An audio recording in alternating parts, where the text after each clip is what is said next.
Well, hello there. I think we are recording. Yes, we are. Hi everybody, Liz here from World Cuisine again. It's been a while. So I thought I would do again for you the Greek chicken that everyone so loved. Some of you have seen it, some of you haven't. So what I've got in my pan in my nice big cafe from France here is my chicken thigh, and I've also added drumsticks into that tonight. My boys really love this dish. It's a really good one even for fussy eaters. If you're vegetarian, obviously you can do the same dish, but just use lots and lots of different vegetables. So you can use your capsicum, and you use your courgettes, and you use lots and lots of different vegetables in there instead. That do the same flavourings. Okay, so it's gluten-free, it's dairy-free, it's probably keto as well. Can you have onions in keto? And if you're onion-free or garlic-free, just remove the onion and garlic. And the flavours are really, really good anyway. Okay, so in my dish here I have some olive oil, about half a cup of olive oil. I've got there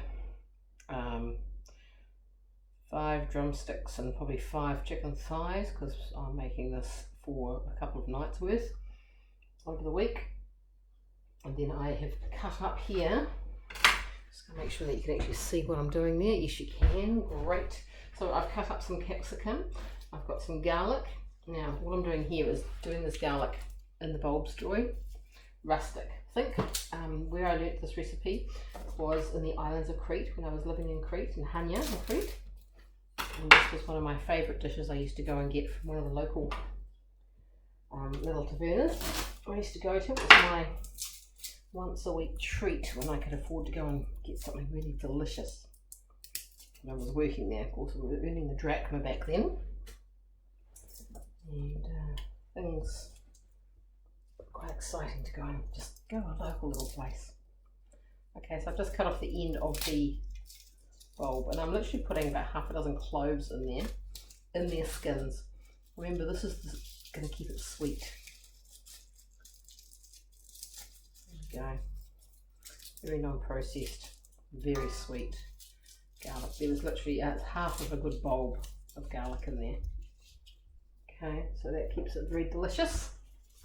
Now we are going to add into that, I have cut the onion, or I've literally just cut a diamond to cut the core out of the onion. We are then going to slice the onion. Now, in my cooking classes that I'm going to be doing, you'll be able to sign up for these. There's going to be lots of techniques covering things like how to cut an onion, how to do nice good sauces, how to cook meats properly, how to cook good vegetables, how to convert recipes if you are gluten-free and dairy-free, etc. So lots of really helpful handy hints and tips for your dietaries as well. Okay, so you saw how I cut it this way. I'm now cutting it a long onion, and I'm going to get this quite chunky. So that's just making sure you're holding on to your onion nice and tight. And if you've done it right, you've still got your stem on at the end. Okay, cutting the stem off. So that's the stem part of the onion that I've held on to there. Here's the onion I've cut in half. So it's that part that I was holding on to. Okay, so nice chunky bits of onion, that just goes in there. Break that up. And again, it's a red onion because it's a Greek dish, Mediterranean. The red onion is just so much sweeter. So I do a lot of my cooking with red onions because there's natural sugars in there, and you don't need to add sugar to your cooking. It's not necessary when it's this kind of stuff.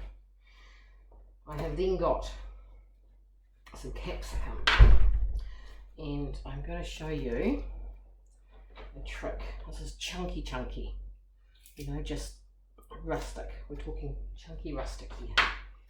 Okay, there's a trick.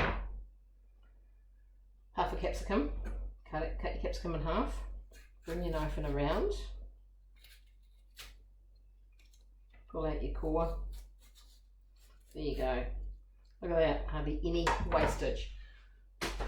Don't cut off the top of your capsicum because you waste too much. Look at that. And all of that is going straight in there. this one. Lots of capsicum in here. Chunky. Lengthwise, chunky wise, whatever you like. If you need to disguise it a bit, cut it up a bit finer. It's fine. Family won't know it's in there if you cut it small enough. It's really good. Okay, celery. Put it down. And again, just chunky, chunky, chunky. Making sure your knife is good and sharp. Makes all the difference having a good sharp knife. Even as far as cutting yourself goes, because a good sharp knife and it's a clean cut, it'll heal faster. You don't want to think about that. Okay, that's that. Now, end of your celery. Always use this bit. It's so flavourful. So, so good. Brings out lots of delicious flavours into the pan. And if you've got here a little bit of semi-dried oregano that I've got off the plant and just off the stem, just going to put a bit of, it's fresh, so it's semi-dried, just because it's been sitting off the plant. Use some of the stem. Some of it's a bit stringy to use, but do use some of it. It's lots of flavours in the stems of things. So I've just reduced the amount of stem I've got on there. And mostly concentrating on using the leaves. So the leaves are really important to use. My assistant's coming to join me by the look of it. Hello, Nicholas. Mummy's cooking dinner. Then fresh oregano leaves into the pan. Hello, darling. In here I have my ground cumin, I have my thyme, and have my oregano. There's 2 good teaspoons of oregano, 2 good teaspoons of thyme, and a good rounded teaspoon of cumin into the pot. Okay, I'm also going to add about a teaspoon of ground ginger. I don't normally add ginger to this, but it is cold season, so I'm going to add a bit of ginger just to help us along. Here I am going to add good teaspoon of pink salt, because I like my pink salt. I'm going to add a good teaspoon of fresh ground, this is the tri peppers, because I like the red pepper, the green pepper, the white pepper, the black pepper, so it's 4 different peppers in these mixes, and I have it quite chunky. Lots of pepper. Oh God, smell those flavours. I love the smell of pepper. Then I have my lemons, very important ingredient in Greek cooking. Squish it, get those pips out of there. Okay, in with the juice, and then with the lemon, in with the juice, and the rest of the lemon. Get a couple of pips in there, don't worry about it. It's all good. I'm actually trying to remove as many as I can, but if 1 or 2 end up in there, it's not going to hurt. Some lemons are a bit pippier than others. Oh, lots of lemon juice in there. I eat the lemons once they're cooked, and they're just so beautiful because they bring out sweetness with roasting them. I was a bit flying across the room to see that. Classic! Okay, so I do the juice of 2 lemons. Let's let it go bad.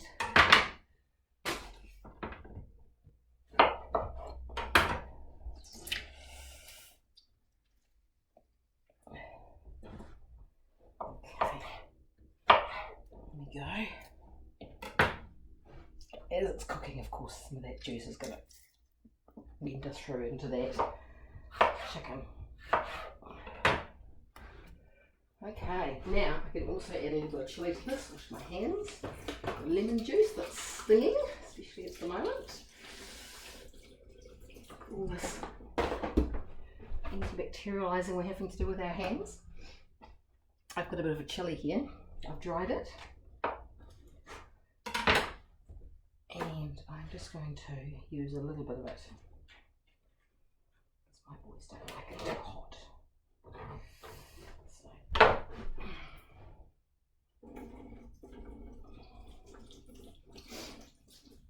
Beautiful.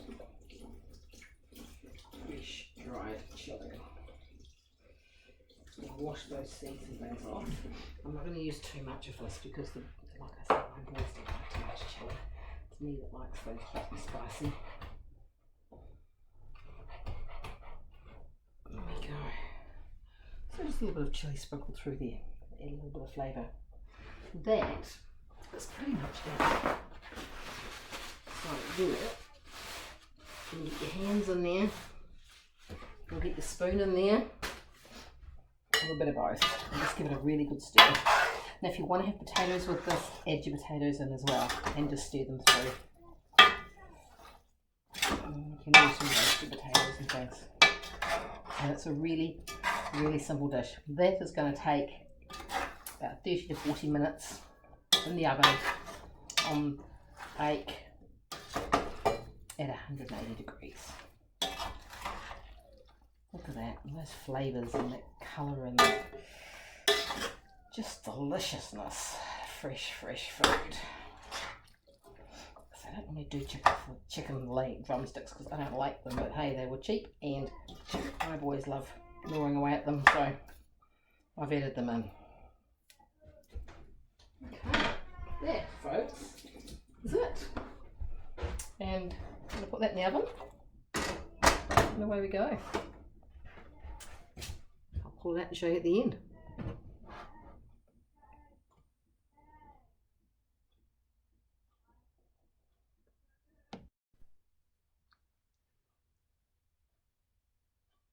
Well, hello, welcome back. I have just pulled this out of the oven. So what I didn't mention was after about 20 minutes I took the lid off the cassoulet and just let it finish off for about another 10 minutes. So it's about 30 minutes to cook it in my oven. So it depends on your oven. So it is beautiful cooked.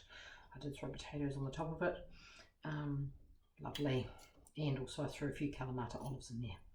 Because, you know, that's the way I like it, with lots of olives do. If you don't like the olives, that's fine, leave them out. It's one of those kind of dishes.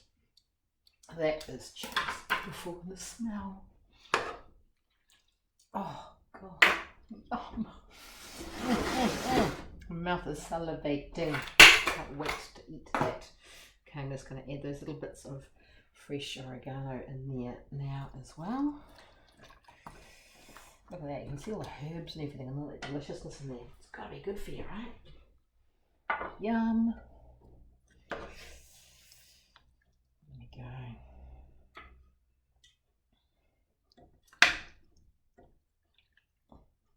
Don't normally do this with the chicken drumsticks, as I said, but they were very inexpensive today, so I thought, why not? Now, in Greece, of course, you know, they do it with the whole bits of chicken and everything, so you can do it whatever you like. Now, this juice is absolutely fantastic. Just mop them up with a bit of fresh bread, if you like. Olives, bit of, he doesn't like olives so much, but I don't do those. Otherwise, I've also got a little bit of pasta you can cook up, a bit of risotto, and I've also added a bit of broccoli to my lot too. There we go. Voila, dinner. So that is my Greek chicken from Crete, where I used to live in Hania. My Kiwi version of Bon appetit. Can't wait to get into this. Dinner's ready!